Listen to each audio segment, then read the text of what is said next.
but I mean, your entry into wrestling came with a massive amount of hype, which is great. And I think, people agree that it's largely fueled by your physical resemblance to Brock Lesnar, the beast Brock Lesnar, and a huge endorsement from Paul Heyman, as you mentioned. Can you tell us the story of your first meeting with Mr. Heyman? What was that conversation like? And what did he say to you that made you believe that this, coming from football, that this wrestling journey was the right path for you?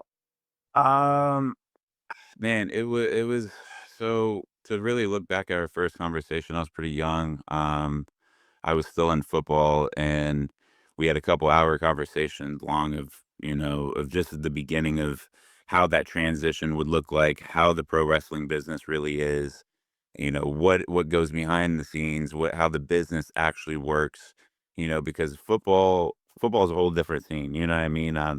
A lot of pro wrestlers come from the independent scene, and these days they'll get signed from, college sports and everything, but for the most part, a lot of people come from the independent scene where they're grinding 15, 20, 25 years, I mean, before they even get a shot. So for me to even get a shot without wrestling or coming right out of my sport, you know, being elevated at that platform to be on TV within 3 or 4 months when I'm on NXT and I didn't even know how to wrestle. That's huge. Yeah. Yeah, I mean, I think I handled the opportunity really well, and that's why I can never say anything bad about WWE, AEW, or anybody that I work for because they all gave me great opportunities, and I was so young and new to the business. So I'm grateful for the opportunities I had in WWE, AEW, and everywhere else, and I hope to really work with them again in the future as well.